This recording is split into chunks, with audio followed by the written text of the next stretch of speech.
anak Rana Minang, apa kabar Anda hari ini? Semoga sehat selalu dan tetap semangat. Kami kembali hadir untuk Anda dalam Berita Padang. Bersama saya, Ulan Valeri. Sejumlah informasi menarik telah kami siapkan untuk Anda. Berikut 3 berita utama hari ini. 10 rumah petak dan rumah kos di Padang ludes terbakar. 4 pengedar sabu-sabu dibekuk, 2 orang diantaranya ditangkap di ruang bawah tanah.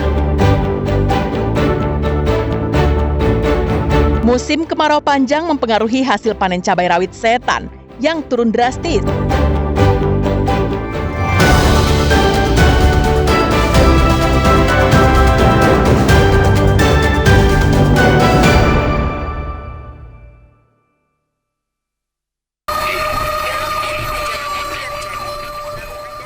Asap hitam membumbung tinggi dari rumah-rumah yang terbakar di Kecamatan Lubuk Begalung, Padang pada Sabtu sore pekan lalu. Tercatat ada 10 petak rumah dan rumah kos yang ludes terbakar. Selain membakar rumah, 2 unit sepeda motor juga ikut terbakar. Petugas pemadam kebakaran Padang yang mengetahui informasi ini segera ke lokasi.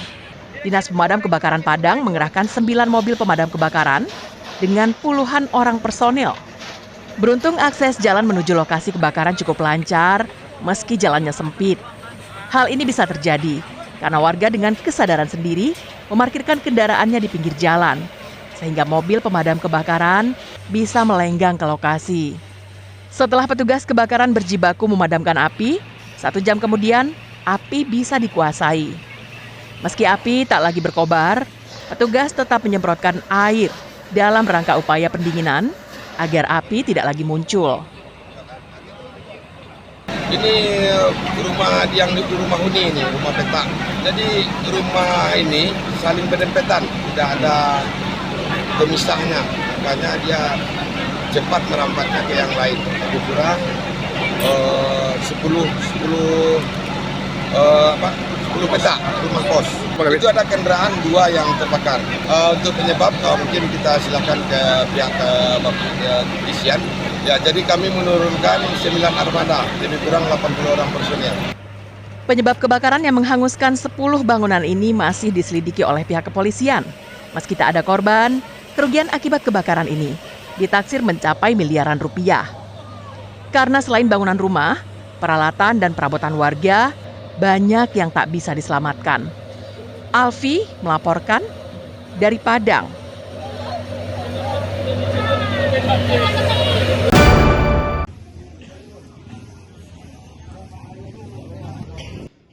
Hingga Minggu sore, petugas dari BPBD dan pemadam kebakaran 50 kota masih mengevakuasi puing-puing bekas kebakaran yang menghanguskan seluruh bangunan kantor Camat Payakumbuh.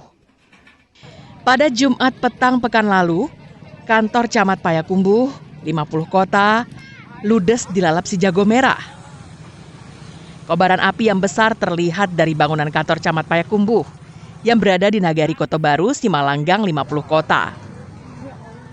Peristiwa kebakaran itu diketahui saat warga sekitar melihat api yang membesar di bagian samping bangunan kantor camat.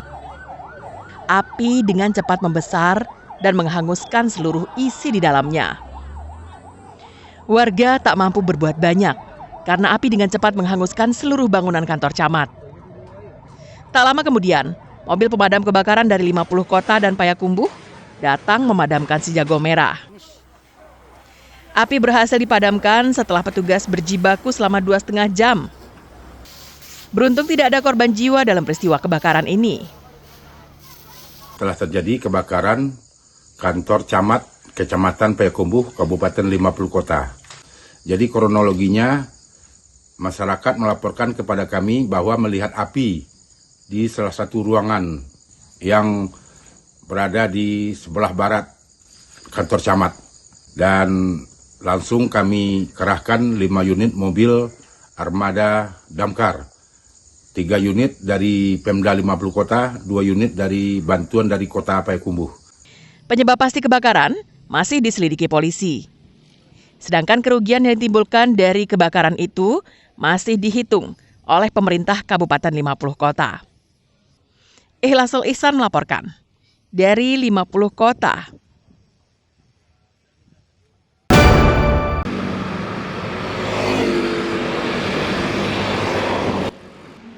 Beginilah potret kondisi salah satu alat sistem peringatan dini di perlintasan sebidang kereta api di Jalan Jati Padang. Early Warning System atau IWS yang dipasang Balai Teknik Perkeretaapian kelas 2 Padang pada tahun 2022 silam bertujuan untuk meningkatkan kewaspadaan masyarakat dalam upaya meminimalkan angka kecelakaan pada perlintasan kereta api di Sumatera Barat. Namun baru beberapa tahun pasca pemasangan alat peringatan dini itu, sejumlah kabel yang tersambung ke sensor-sensor IWS telah hilang dicuri. Dampaknya, sejumlah IWS pada perlintasan sebidang itu saat ini tidak lagi berfungsi. Kepala Balai Teknik Perkeretaapian kelas 2 Padang, Hendrialdi mengatakan, dari 30 unit IWS yang dipasang, terdapat 11 unit IWS yang saat ini tidak lagi berfungsi. Sebagian besar rusak akibat aksi vandalisme. Upaya inventarisasi kondisi seluruh IWS tengah dilakukan dengan target selesai dalam 2 hari mendatang, sehingga pihaknya dapat segera mengajukan anggaran perbaikan untuk 30 unit IWS yang terpasang di Ranah Minang. Nanti akan kami buatkan semacam KK dan RAB-nya yang kami akan ajukan untuk biaya pemeliharaannya. Karena di sementara di anggaran kami untuk pemeliharaan EWS maupun JPL itu belum tersedia sepenuhnya. Makanya ini akan kami ajukan sebenarnya untuk rencana perawatan EWS ini. Memang kami yang bangun untuk posisi EWS ini di tahun 2022. Sementara itu, Wakil Ketua Komisi 6 DPR RI, Andre Rosiade, meminta agar Balai Teknik Perkeretaapian segera mengajukan proposal anggaran untuk pembangunan plang keselamatan, terutama pada perlintasan sebidang yang padat penduduk. Untuk menjaga titik perlintasan. Beliau juga akan segera mengajukan anggaran kepada Dirjen Perkeretaapian Kementerian Perhubungan untuk disiapkan anggaran agar dibangun plang perlintasan di berbagai titik rawan di Sumatera Barat. Nah, untuk itu nanti saya bertugas mengawal. Saya akan komunikasi setelah ini, setelah beliau sampai proposalnya, nanti saya akan komunikasi juga dengan Menteri Perhubungan. Kalau anggarannya kurang, nanti saya akan melaporkan kepada Mensesnek.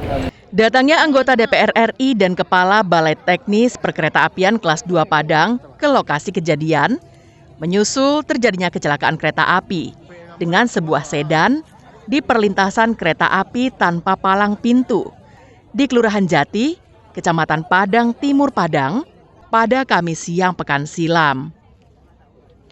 Mobil yang membawa 7 siswa tertabrak kereta api yang datang dari arah Simpang Haru menuju bandara hingga mengakibatkan 2 orang tewas di lokasi dan 5 lainnya luka-luka. Salah satu korban yang meninggal dunia adalah anak dari Kapolres Solok Kota. Alfi melaporkan dari Padang.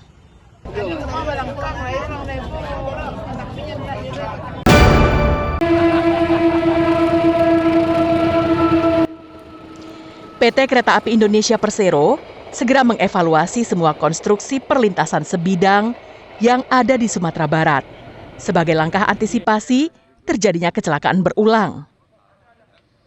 Pasalnya, dari hasil pemantauan di lapangan, banyak perlintasan sebidang yang posisi jalannya menanjak. Hal ini tidak sesuai dengan ketentuan yang berlaku. Hal itu disampaikan Direktur Keselamatan dan Keamanan PT KAI Persero, Dadan Rudiansyah, di Padang pada Jumat pekan lalu saat mendatangi lokasi kecelakaan maut yang melibatkan sebuah mobil sedan dengan kereta api bandara di perlintasan sebidang di daerah Jati, pusat kota Padang. Dadan mengatakan, hasil peninjauan lapangan didapati konstruksi perlintasan sebidang tidak sesuai dengan standar keselamatan saat ini. Sebab pada perlintasan sebidang, seharusnya tidak boleh lagi ada tanjakan atau turunan yang dapat membahayakan kendaraan yang akan melintas pada perlintasan sebidang. Di lokasi kejadian dan di banyak perlintasan kereta api lainnya di Sumatera Barat, kondisi seperti ini masih ditemukan, sehingga harus segera dievaluasi dan diperbaiki agar memenuhi standar dan ketentuan yang berlaku. mengadakan kemarin bahwa perlintasan sebidang itu sebaiknya kita evaluasi Pak ya, evaluasi bersama. Dari sisi konstruksi pun kalau melihat dari tempat lokasi ini sudah kurang dari ketentuan ya, karena konstruksi di perlintasan itu sebetulnya tidak boleh ada tanjakan atau turunan. Ini gradiennya sudah ditentukan sesuai aturan. Jadi pengemudi yang akan melewati perlintasan itu harusnya tidak dalam kondisi menanjak. Seperti diberitakan sebelumnya, kecelakaan maut antara mobil sedan dan kereta api pada perlintasan sebidang di kawasan Jati, pusat kota Padang, terjadi pada Kamis pekan silam. Kejadian ini mengakibatkan 7 siswa di dalam sedan itu menjadi korban, di mana 2 diantaranya meninggal dunia. Sedangkan 5 lainnya mengalami luka-luka. Alfi melaporkan dari Padang.